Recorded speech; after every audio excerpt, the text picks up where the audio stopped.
बिस्मिल्लाहिर्रहमानिर्रहीम। मोअज़्ज़ज़ सामीन, अस्सलाम वालेकुम। सबसे पहले आप लोगों को मेरी तरफ से रमज़ान मुबारक हो 2026 का। आज दूसरा रोज़ा चल रहा है और बड़ा ही बाबरकत महीना है जिसमें अल्लाह पाक की रहमतों का बरकतों का नुज़ूल हो रहा है और एक सुबह से शाम तक बड़ी अच्छी रूटीन बनी रहती है। और इसके साथ साथ इबादत के साथ साथ ये हमारे पूरे जिस्म का एक इलाज भी है जो कि होता है। अल्लाह पाक इसमें हम सबको भरपूर अंदाज से रमज़ान की बरकतें समेटने की तौफीक अता फरमाए। आज का टॉपिक लेके आए हैं हमारे तुलबा के नज़दीक ही फाइनल एग्ज़ाम है जिनको हम CBT एंड A की ज़ुबान में फाइनल असेसमेंट कहते हैं।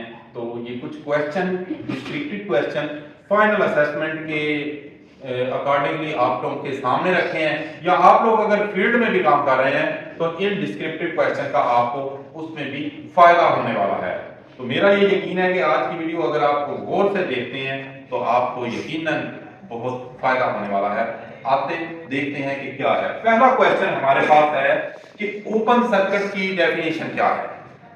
आमतौर पे हम कहते हैं कि कोई भी मशीन खराब हो गई है कि यार ये इसका ओपन सर्किट हो क्या है, जब चलती नहीं है या हमारे कोई भी सर्किट जब हमारे आलात काम नहीं कर रहे होते तो उसमें दो तरह से फॉल्ट आते होते हैं, या तो वो शॉर्ट सर्किट हो गया या ओपन सर्किट हो गया। ओपन सर्किट से मुराद ये होता है कि कोई भी आला है, इस्त्री है, पंखा है, लाइट्स हैं या कोई भी दूसरी चीज है, वो एक फेज साइड सप्लाई साइड से फेज चलता है। फेज चलता चलता बटन से होता हुआ वायरिंग से होता हुआ उस आले में पहुंचेगा और वो आला तब चलेगा जब फेज का मुकम्मल करंट का रास्ता चलता हुआ अपने न्यूट्रल पे आएगा। यानी कि अगर यहां से हमारा ये फेज चल रहा है, इस तरह से ये चलता हुआ उस आले से गुजर के ये बटन को अगर ऑन करेंगे तो ये न्यूट्रल तक अपना सर्किट मुकम्मल होगा तो हमारे आलात और हमारी वायरिंग चलती होती है, जिसको हम कहते हैं कि ऑन गोइंग पाथ और दूसरा रिटर्न पाथ। ये रिटर्न पाथ तक करंट का लूप अगर मुकम्मल होता है तो हमारा सर्किट चलता है। ओपन सर्किट ऐसा सर्किट होता है जिसमें दरमियान से कोई ऐसा कंपोनेंट जला हुआ हो या खराब हो गया है या तार कहीं से टूट गई है तो हम कहेंगे कि वो सर्किट ओपन सर्किट हो गया है। ओपन सर्किट में हमारे आलात काम नहीं करते। तो यहाँ पे आपको भी पॉइंट यही लिख सकते हैं कि ऐसा सर्किट जिसमें करंट का रास्ता मुकम्मल ना हो या तार टूट गई हो उसको ओपन सर्किट कहते हैं। और आगे आप में ड्रॉ कर देते हैं ये सर्किट। सेकंड क्वेश्चन हमारे पास है कि इलेक्ट्रिक टेस्टर क्यों इस्तेमाल किया जाता है। यहां पे टेस्टर से मुराद यहां पे सिर्फ और सिर्फ फेज टेस्टर की बात की गई है। टेस्टर तो और भी कई किस्म के होते हैं इलेक्ट्रिकल के अंदर, टेस्ट बॉय होता है, टेस्टर होता है, फिर टेस्ट लैंप होता है, सीरीज टेस्ट बोर्ड होता है। तो यहाँ पे जस्ट सिंपल टेस्टर की बात की गई है जो एक स्क्रू ड्राइवर के टाइप का होता है, उसके अंदर एक लाइट होती है। तो टेस्टर का असूल में सबसे पहले बता दूं कि टेस्टर की एक तरफ जो एज होती है, जो स्क्रू ड्राइवर होता है, वो जिस तार पे लगाया जाता है तो अगर करंट आ रहा हो तो वो चलेगा।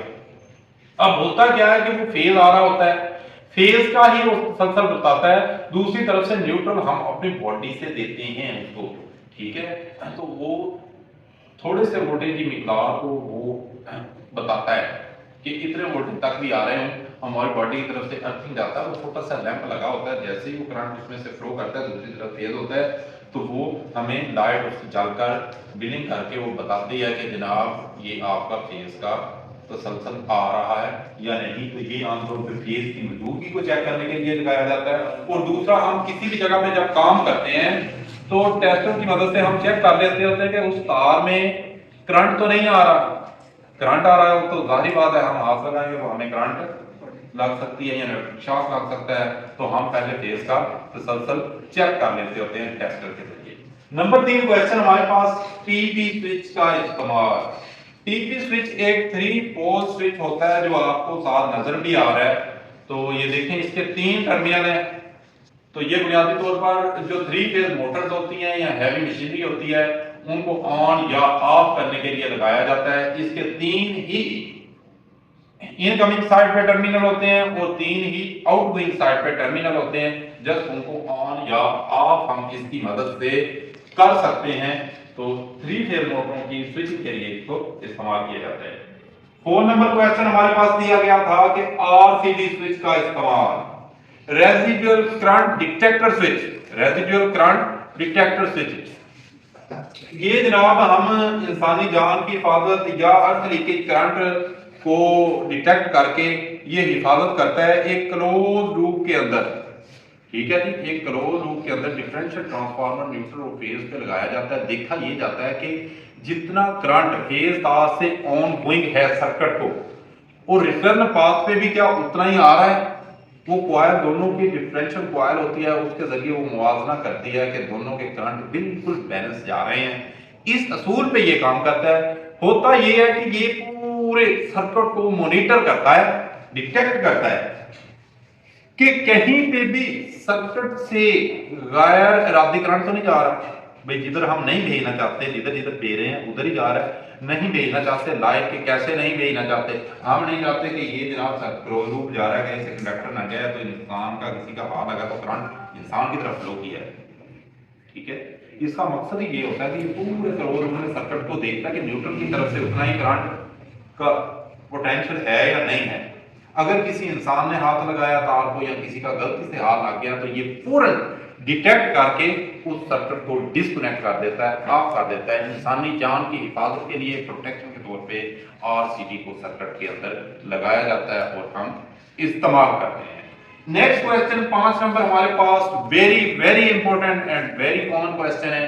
आपको पहले इसके ऊपर मैंने प्रैक्टिकली डेमोन्स्ट्रेशन भी दे दी है, हमने इसकी सेटिंग का तरीकाकार भी बता दिया है कि मल्टीमीटर का इस्तेमाल। पहले तो आपको पता होना चाहिए कि मल्टीमीटर होता क्या है, जिसकी मैंने प्रैक्टिकली डेमोन्स्ट्रेशन दे दी है कि जनाब मल्टीमीटर एक मीटर होता है जो कि करंट कॉइल और पोटेंशियल कॉइल के ऊपर मुश्तमिल होता है। ये दोनों कॉइल्स मुख्तलिफ तरह से सर्किट में इनका इस्तेमाल किया जाता है, जिससे हम करंट भी मालूम करते हैं, वोल्टेज भी मालूम करते हैं, AC current AC voltage, DC current DC voltage, resistance का भी इससे पता लगाया जाता है। तो ये सारी चीजों के लिए इसका इस्तेमाल होता है। तो आमतौर पे AC DC voltage current resistance, इसको क्लैंप भी समटाइम्स लगाया जाता है। क्लैंप मीटर के अंदर भी मल्टीमीटर के फंक्शन हो जाते हैं।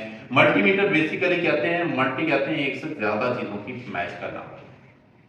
तो ये वो होता है कि आमतौर पर एक वोल्ट मीटर है, एक ही चीज की फरमाइश करता है। तो मल्टी के अंदर एक से ज्यादा चीजों की फरमाइश एक ही मीटर के अंदर रखी जाती है, जैसा कि AC DC current, AC DC voltage, resistance, continuity test. ठीक है, इसी तरह हम इंडक्टेंस का भी टेस्ट कर सकते हैं। तो ये इस मकसद के लिए मल्टीमीटर को लगाया जाता है। मल्टीमीटर से हम किसी तार का तसलसल भी चेक कर सकते हैं।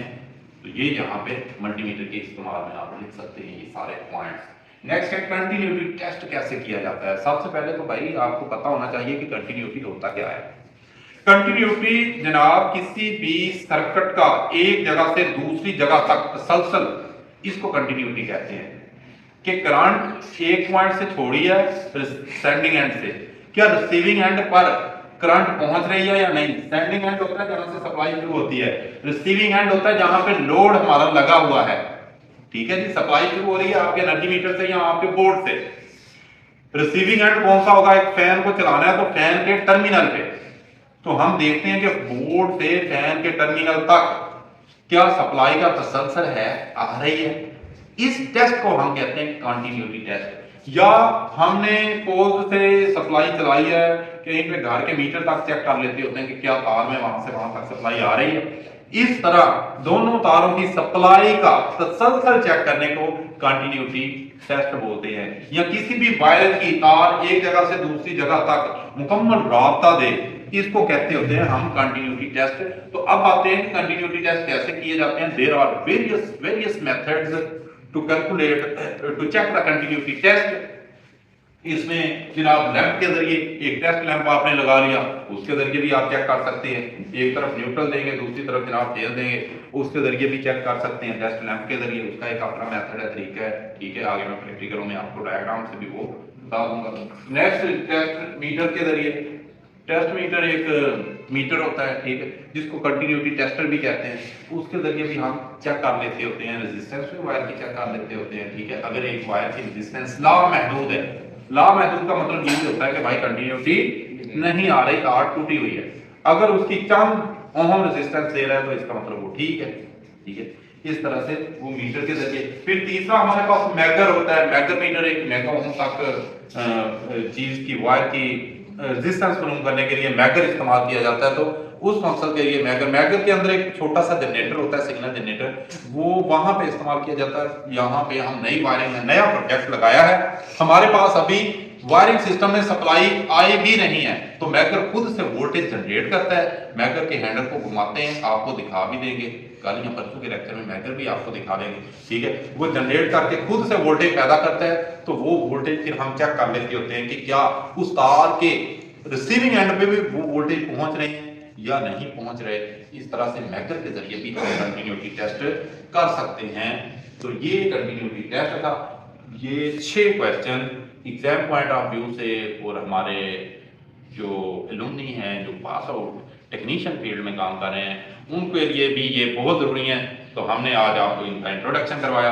अगर इन 6 क्वेश्चन के बारे में आपका किसी किस्म का कोई क्वेश्चन हो या कंफ्यूजन हो, please feel free for asking any Curie. हम कोशिश करेंगे कि आपको हम रिसर्च बेस्ड आपके सवालात का रिसर्च बेस्ड आंसर आपको फराहम करते रहें। अपना बहुत सा ख्याल रखिएगा। मिलेंगे अपने नेक्स्ट लेक्चर में। अल्लाह हाफिज।